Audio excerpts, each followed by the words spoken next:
السلام علیکم ناظرین، امید ہے آپ لوگ خیریت سے ہوں گے۔ میری اینیمل سے متعلق معلوماتی ویڈیو ہوتی ہیں، تو آپ سے گزارش ہے کہ آپ ویڈیو کو دیکھا کریں مکمل، اور ویڈیو کو لائک بھی کر دیا کریں اور چینل کو سبسکرائب بھی کر دیا کریں۔ آپ ذرا اس پرندے کو دیکھیے، پاکستان کا قومی پرندہ جس کو چکور بھی کہتے ہیں، اور انتہائی خوبصورت پرندہ، اور یہ یوریشیا میں کہا جاتا ہے کہ چکور کو گیمز میں استعمال کیا جاتا ہے، اور اسے وہاں کے کسان پالتے ہیں۔ اردو میں اسے چکور کہتے ہیں، اور چکور کا پہلو سفید اور سیاہ خوبصورت پروں سے ڈھکا رہتا ہے۔ اس پرندے کے سر کے نیچے آنکھوں کے ساتھ ایک بالوں کی سیاہ پٹی رہتی ہے، جو گردن گلے کا احاطہ کرتے ہوئے دوسری جانب کی آنکھ سے جا ملتی ہے۔ اس کی چونچ سرخ، چھوٹی اور مضبوط ہوتی ہے، جبکہ اس کے پاؤں کا رنگ بھی گاجر کے کلر کی طرح ہوتا ہے۔ یہ پرندہ ہندوستان، افغانستان، مشرق وسطیٰ، امریکہ، نیوزی لینڈ اور دیگر ممالک میں بھی پایا جاتا ہے۔ چکور پاکستان کے ساتھ کردستان کا بھی قومی پرندہ ہے۔ اس کی لمبائی کم و بیش 32 تا 35 سینٹی میٹر ہوتی ہے۔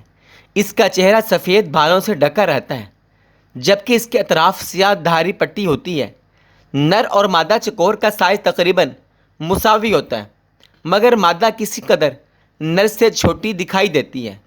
ان کی دم میں 14 کے قریب پر ہوتے ہیں۔ چک چک چکور کی آواز نکالتا ہے یہ پرندہ، اس لیے اس پرندے کا نام چکور رکھا گیا ہے۔ تیتر کے خاندان سے تعلق رکھنے والے اس پرندے کا اصل وطن ایشیا بتایا جاتا ہے۔ غیر قانونی شکار سے اس پرندے کی تعداد میں تیزی سے کمی دیکھی جا رہی ہے۔ اس کے علاوہ بریڈنگ سیزن میں غیر موزوں موسم بھی اس کی نسل کی تباہی کا سبب بن رہا ہے۔ نان بریڈنگ سیزن میں 10 سے 15 پرندے جھنڈ کی شکل میں رہتے ہیں۔ سرما کے موسم میں یہ پرندے وادیوں کا رخ کرتے ہیں، جہاں انہیں کھانے کے لیے کثیر تعداد میں اناج مل جاتا ہے۔ یہ پرندے دن میں بالخصوص صبح اور شام کے وقت مخصوص آواز نکالتے ہیں اور چکور جیسی آواز نکالتے ہیں۔ موسم سرما میں جو ان کا بریڈنگ سیزن ہوتا ہے، نر اناج چنتا ہے۔ یہ دیکھ کر مادہ بھی اس کے قریب آ جاتی ہے اور اس کی مدد کرنے لگتی ہے۔ نر اور مادہ ساتھ ساتھ رہتے ہیں۔ چکور گہری پہاڑی کھائی، درختوں یا ایسے مقامات پر جو بڑی چٹانوں سے ڈھکے ہوئے ہوں وہاں گھونسلے بناتے ہیں، اور یہ ایک وقت میں 7 تا 14 انڈے دیتے ہیں۔ 23 تا 25 دنوں کے بعد انڈوں سے بچے نکل آتے ہیں۔ چکور اناج کے ساتھ ساتھ کیڑے مکوڑے بھی کھا جاتے ہیں۔ چکور کے بچے کیڑے مکوڑے کھاتے ہیں، لیکن جب وہ بڑے ہو جائیں گے تب وہ مختلف اقسام کے اناج، گھاس اور پتے بھی کھانے لگیں گے۔ ان پرندوں میں یہ خاص بات دیکھی گئی ہے کہ یہ صبح اور دوپہر میں ہی دانہ چگتے ہیں۔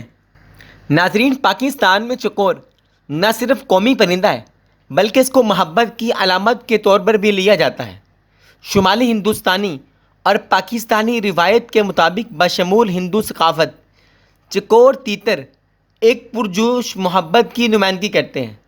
کہا جاتا ہے کہ چکور کو چاند سے بہت محبت ہوتی ہے، اسی لیے وہ چاند تک پہنچنے کی ہر ممکن کوشش کرتا ہے۔ اس کے انہی جذبات کو شاعروں نے اپنی غزلوں میں بہت خوبصورت انداز سے لکھا ہے اور قلم بند کیا ہے۔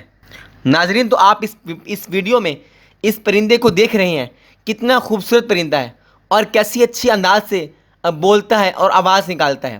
تو ناظرین، میں نے آپ کو اچھی اور تیتر چکور کے متعلق، چونکہ یہ چکور جو ہے تیتر کے خاندان سے ہے اور تقریباً اس کی شکل بھی تیتر سے ملتی جلتی ہے، اس لیے میں نے آپ کو منفرد اور اچھی معلومات فراہم کی ہیں۔ تو کائنڈلی اگر آپ کو ویڈیو اچھی لگی ہو، آپ ویڈیو کو لائک اور شیئر کر دیا کریں اور چینل کو سبسکرائب بھی کر دیا کریں۔ ملتے ہیں ایک اور ویڈیو کے ساتھ، تب تک کے لیے اللہ حافظ۔